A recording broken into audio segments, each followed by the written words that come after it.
আসসালামু আলাইকুম এভরিওয়ান।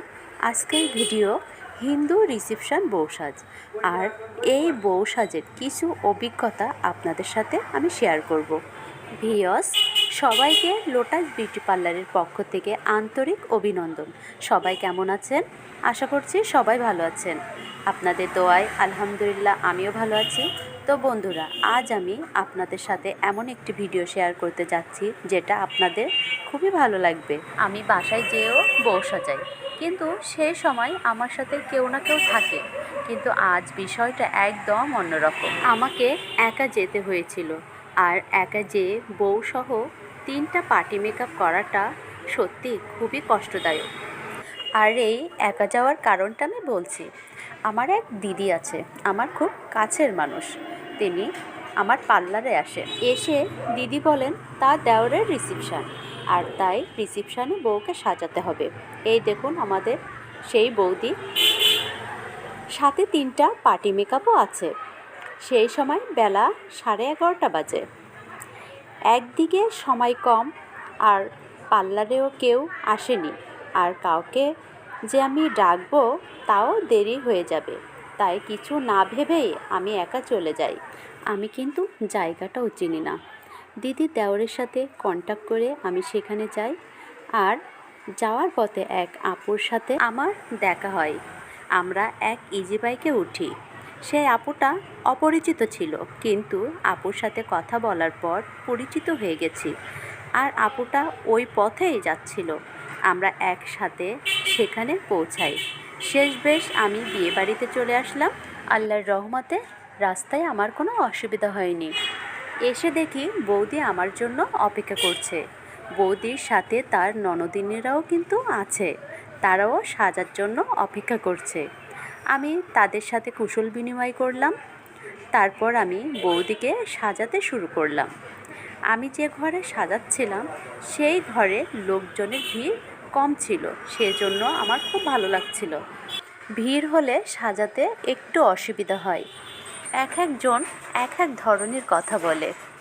কারণ বউ যখন আমরা সাজাই, প্রথমে শুধু মেকআপ দেওয়ার লুকটা দেখে তারা বলে, বউর মুখ এত সাদা লাগে কেন, আরও বিভিন্ন কথা। সেজন্য সাজানোর সময় ওই ঘরে আমরা বউ ছাড়া কাউকে অ্যালাউ করি না। হ্যাঁ, 2-1জন থাকে, 2-1জনের জন্য আমাদের অসুবিধা হয় না। আমি এখানে সাজাতে একাই এসেছি, তাই সাজানোর সময় আমার একটু নার্ভাস ফিল লাগছিল, কিন্তু কি করব, সাজাতেই হবে। হ্যাঁ, তবে না বললেই নয়, ওখানে যে দিদিরা ছিলেন তারা আমাকে খুবই সাহায্য করেছিলেন। তাদের আন্তরিকতা দেখে আমার একটুও নার্ভাস ফিল লাগেনি, ভালোই লাগছিল তাদের সাথে কথা বলে। আমি যখন বৌদিকে সাজাচ্ছিলাম, বৌদি বলছিল যে আমার মুখে একটু অ্যালার্জির সমস্যা আছে। আমি বিয়ের দিন সেজেছিলাম, তো দেখলাম আমার মুখটা চুলকাচ্ছে, হয়তো অ্যালার্জির কারণেই চুলকাচ্ছে। তো আপনি আমার মেকআপটা এমনভাবে করে দিবেন। তাই আমি হাইজিন মেনটেন করে বৌদির মুখে মেকআপ বসাই। বৌদিকে যখন আমি সাজাচ্ছিলাম তো একটু দেরি হয়ে যাচ্ছিল, কারণ একা সাজাচ্ছিলাম, চুলের কাজও আমাকে একা করতে হচ্ছিল। এদিকে বৌদির ননদেরা আমাকে তাড়া দিচ্ছিল যে, দিদি আমরা কখন সাজবো, আপনি একটু তাড়াতাড়ি নেন।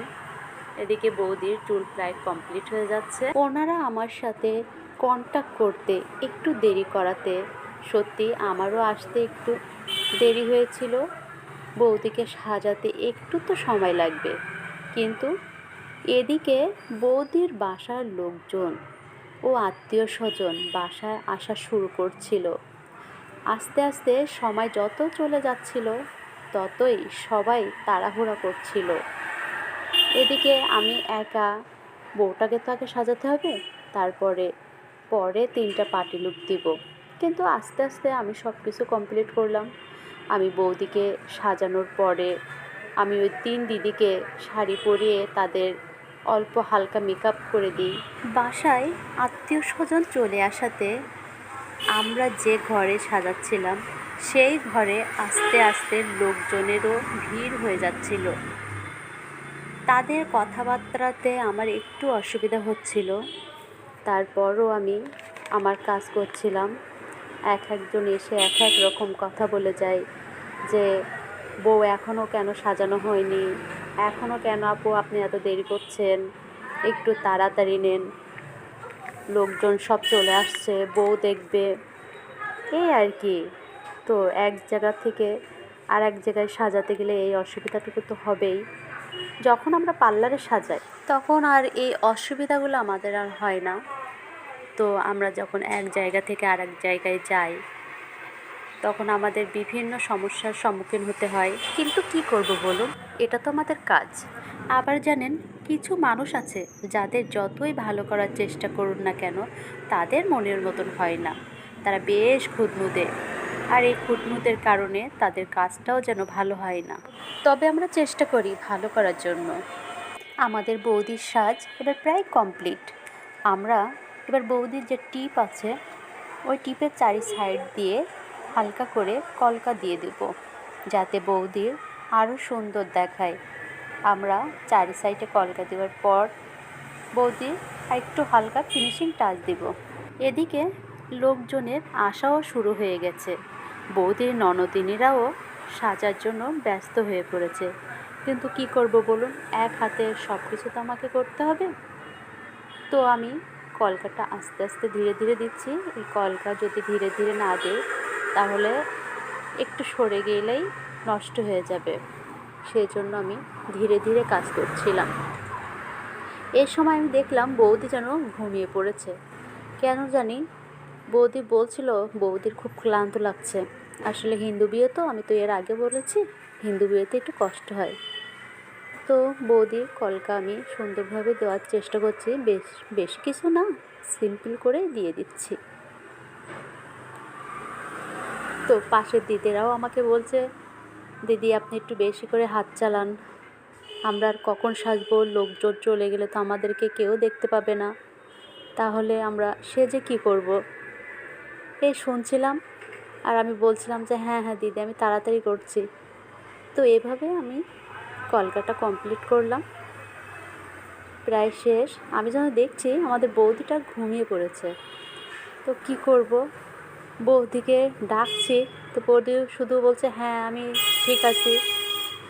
বৌদির সাজ কমপ্লিট হলে আমি বৌদিকে তাড়াতাড়ি ছেড়ে দেবো, কারণ বউ দেখার জন্য সবাই অপেক্ষা করছে।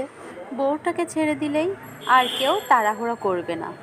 এবার আমি আস্তে আস্তে নাকের নথটা পরিয়ে দিচ্ছি। বৌদি এই নথ পরানোর সময় আমি যেন দেখছি বৌদি কাত হয়ে ঘুম পড়ে গেছে।